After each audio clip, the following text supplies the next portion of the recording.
From high above Times Square in Midtown Manhattan, this is the third most listened to show in all of America. Hello, you sick, twisted freak. Welcome to the program.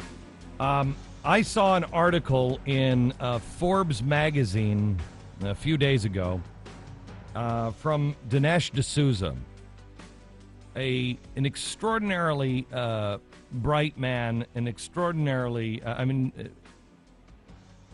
a guy who has, in the past, I have read some of his books and has captured, I think, the feeling and love of America like very few people can.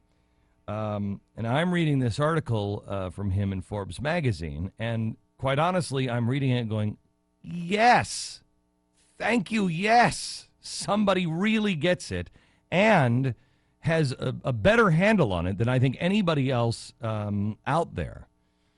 It is an explanation of what is going on. The one thing that we haven't done is we haven't looked at the philosophy of Barack Obama. You can't make sense of what they're doing in Washington. None of it makes sense. None of it fits into the mold of the President of the United States or Democrats or Republicans, or it just doesn't make sense. And when I was on after 828, and I got a lot of heat for this, but again, it's because people don't, the people on the left don't want you to hear this message. Chris Wallace said, you called the president a racist, blah, blah, blah.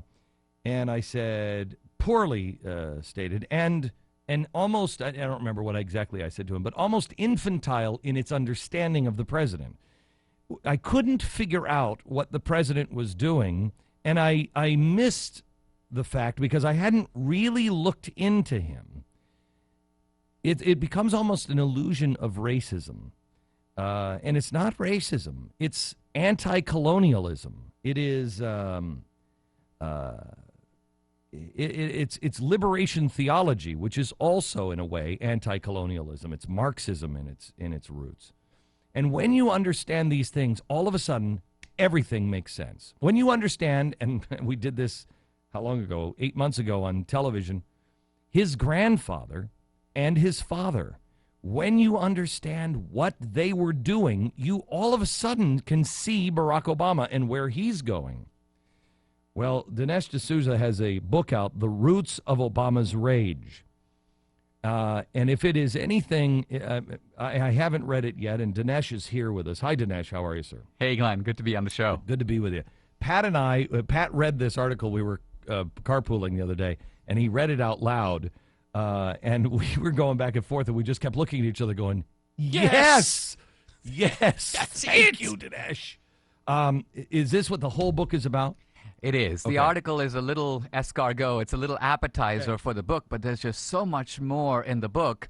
And what's interesting is people are yelling and screaming about the article, but they have no idea what's coming in the book in about 3 weeks. So This comes out in 3 weeks. Yeah, the book can be pre-ordered now, but Okay. it's on the store. It'll be in the stores in 3 weeks. I have to tell you, Dinesh, I've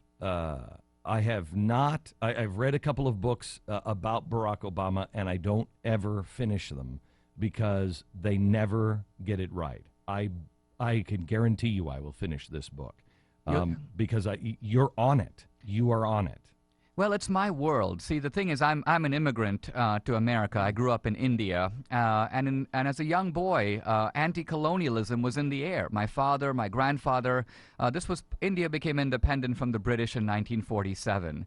So this idea, the anti-colonialist philosophy, which is the philosophy that the greedy, rapacious West is ripping off the poor countries. The idea that America is a rogue elephant in the world, stampeding across the planet, consuming resources out of its share. Okay, hang on. Before you go on, when I read this in the article, I immediately looked at Pat and I said, this will connect with people if you say the story of stuff.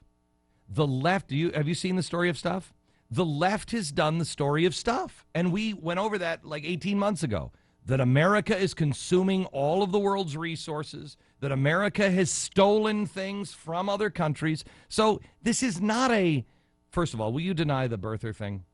Absolutely. The birther Okay. thing is a diversion. See, Barack Obama was born August 4th, 1961, and he was born in Hawaii. And the reason we know this, the single best piece of evidence is that there were notices of his birth in two local newspapers. So you have to be All part of the plan. Yeah, my you friend. right. That was all you have to part of be. the You have to go to a conspiracy. Manchurian candidate. You really at do. birth. if It's that's so a- ridiculous. It's But ridiculous. I think what's significant is that Robert Gibbs, the White House press secretary, when Newt Gingrich praised my article and praised my argument and said it was the most insightful look at Obama that he had ever seen, Gibbs, the press secretary, goes, well, they're just raising the issue of where Obama was born. So this poor guy, Gibbs, Yeah. has evidently not read the article. I know he hasn't read the book. I actually Sure. want to send him a signed copy, but one for him and one for Obama. I'm not sure he can read. Well, So- I don't know. I don't know I've about listened to that. his answers, so I'm not sure he can read. All right, so but let me just go back here.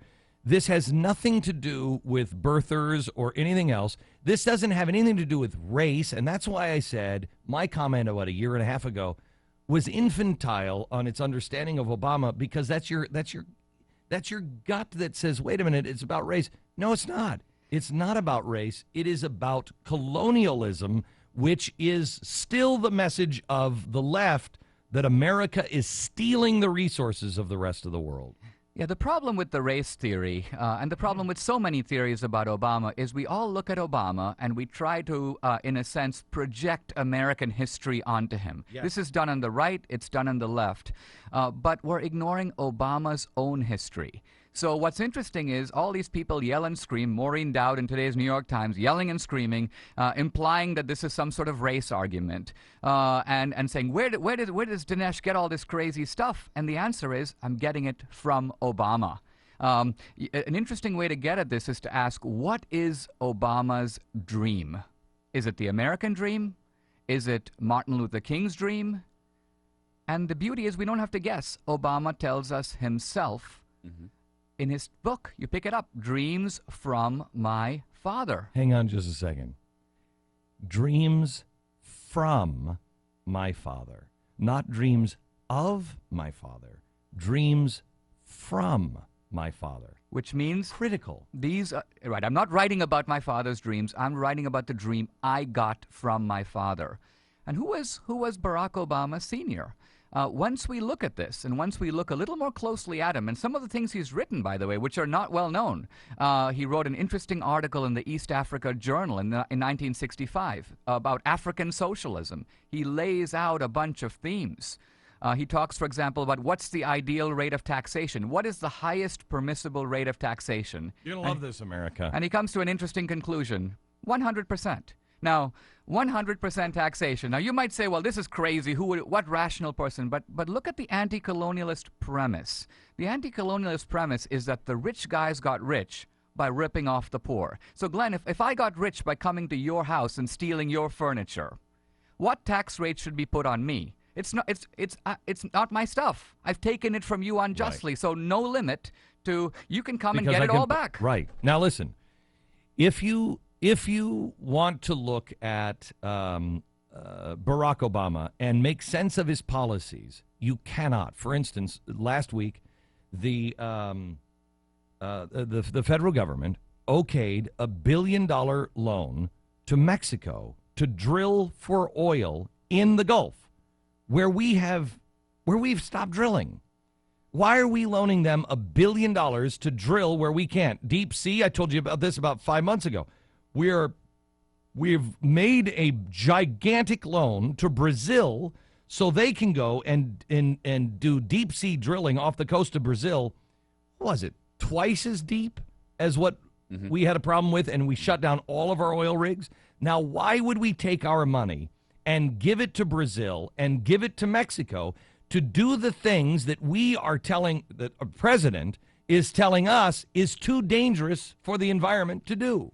This is absolutely critical. And in fact, I think even Obama's own supporters are misunderstanding him. They think he's a conventional liberal. They think he's like Al Gore. He thinks the planet is getting too hot. He thinks that energy consumption for the world is too high. He wants to decrease it across the board. But then we say, no, he doesn't. He wants to decrease energy consumption by us while increasing energy availability and consumption by them. In other words, he wants to decrease the wealth of the colonizers, the rich West, and increase the availability of wealth and energy. That's why he proposes huge global transfers of wealth from the wealthy West to the rest. So this anti-colonial key opens the lock. We have a lot of other arguments, and they're like hammers. They bang around at Obama. They try to fit him into some theory, and then there is the rage. The reason I called the book The Roots of Obama's Rage is that this isn't an ideology. This isn't something he picked up in college, as flirted with as a sort of quasi-Marxist. This is rooted in his own deep personal history.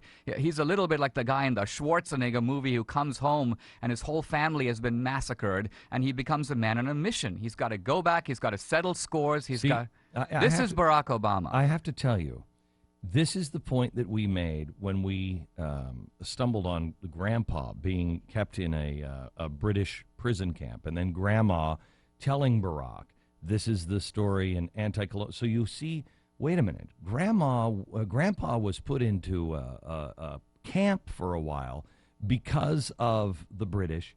You see that Dad left his son for this cause. Then Mom left his or her son for this cause. His whole family has sacrificed for generations now for this cause. And somehow or another, the media wants you to think that that's irrelevant. Abraham Lincoln said, everything I am, I owe to my mother. I just told my father this weekend, almost everything I am, I owe to my father. We are a product of what we came from, good or bad. Not only is that true in general, but it is especially true of Obama. His publishers gave him a big advance and said, go write a book about your life. He wrote a book about his father's life. He took his father's name. So in a sense, he says himself, and everybody who knows him says this. His granny, Sarah Obama, not his real granny. She's one of the other wives of his grandfather, Onyango Obama. But she says, I look at him and I see all the same things. The vision of the father is realized in the son. So the people who know Obama see this uncanny resemblance. I'm saving stuff in the book. I don't want to talk about the grandfather because the story is so fascinating. In effect, Obama ends up rejecting his grandfather. In his own book, he calls him a house nigger. He rejects his grandfather and he puts all his hopes in his father. It's a very interesting question why. His grandfather suffered more than his father, but it's a fascinating psychological narrative that connects to his policies. That's what's so eye-opening about it. Could I ask you a favor? I know you were quoting the president, but please don't use the N-word on this program. No, I mean, I was just, sorry, but no, I was just You're quoting quoting him. I know that, but please don't use it. All right. We're going to continue here in just a second, and I want to go back to his taking his father's name, because, again, it goes back to something that I said on this program, and I got heat for, and I said this just when you change your name, when you do that, it says something, and it's important that people understand, especially from a guy named Barry. Going into Barack, and a guy named Dinesh D'Souza not changing his name. He could be something, he could be, Bob Smith, like people used to. There is something to be said for changing names and not changing names. And I want to get into that here in a second.